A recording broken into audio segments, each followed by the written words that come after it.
Eitan Armon and Elena Neuman, thank you for joining us. Thanks so much for having us. We're excited to be able to share Looking Up with you and an Israeli audience. It's great to have you here in Israel this week. So, first of all, Eitan, let me take you back to the beginning of this journey, your journey. You came to Israel alone to serve as a sniper.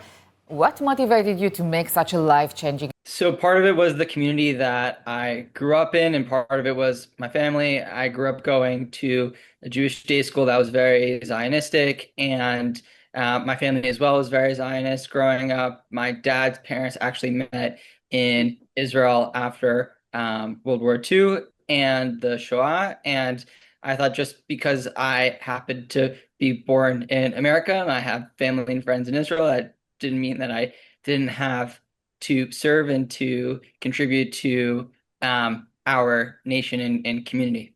And then, Eitan, suddenly everything became more complicated. What was your reaction when you were diagnosed with retinitis pigmentosa? So, first of all, the diagnosis didn't happen at Mhm. one point exactly. It was a bit of a journey to even get to that point, but the initial reaction was anger and shock. It was I think the army is and Kravi in combat is hard for Mhm. most people.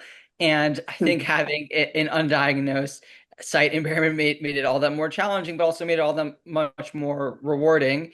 And I actually just went into a doctor's office to get glasses, and when they started describing what the first signs was going on with my vision and that I couldn't continue in the army, I was very angry to hear that. I thought, you don't know how much that I've given to this and want to do this.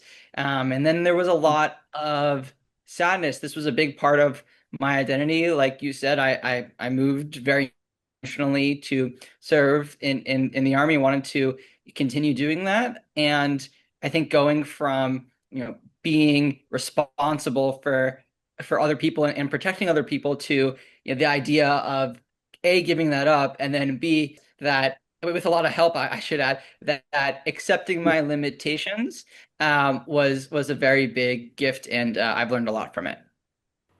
And losing most of your vision could have completely changed the course of your life, especially as a combat soldier, when it's such a big part of your identity.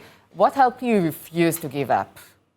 I think a lot of that comes back to my family and my friends and my support system, but I would also add that a person who's been very influential in my life, who's Israeli, is Tal Ben Shachar. I first read one of his books, and he's a New York Times #1 best-selling Mhm.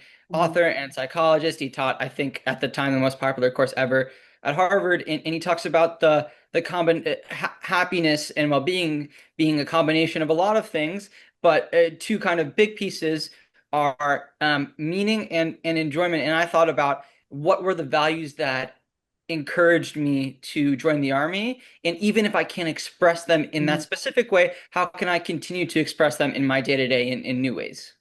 Elena, what drew you personally to Eitan's story?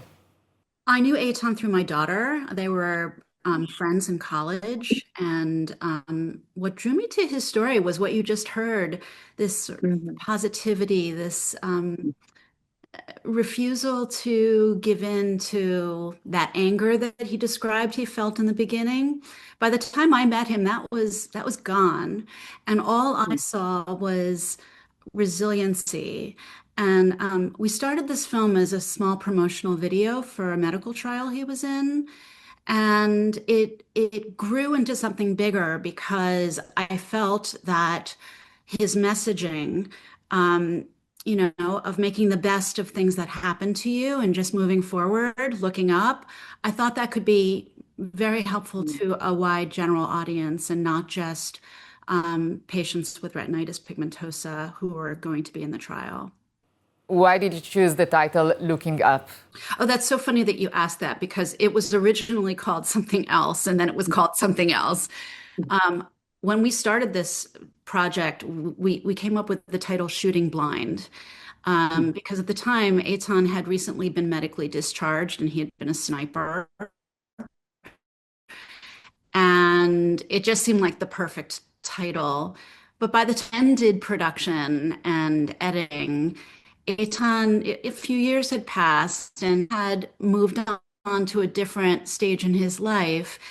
And while the diagnosis during his military years was important, it was an important part of the story, and it was a traumatic part of his story. He wasn't experiencing that on a day-to-day basis in the same way. So, And we had already done the climb. So looking up just came to me as an epiphany. And the moment I was like, Eitan, what do you think of looking up? It encapsulated that positivity as well as the climb, I think, in a way that really frames the film.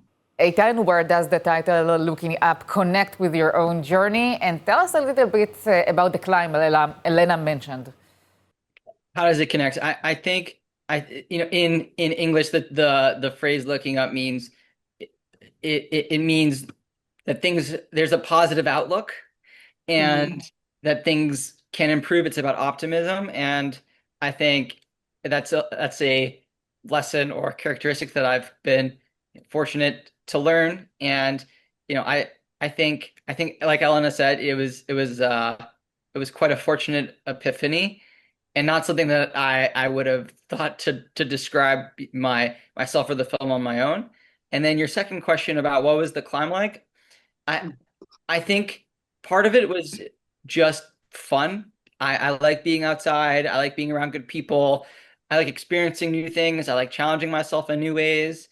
And part of it was a microcosm of the last almost 10 years at this point, where I get to focus on just doing the next thing, focusing what I can control, letting go of what I cannot control because of the people around me. I'm really fortunate to have a great support system, including Elena and my now wife, Tamar, and my family. And I think there was just a lot of gratitude for the journey that we've been on together.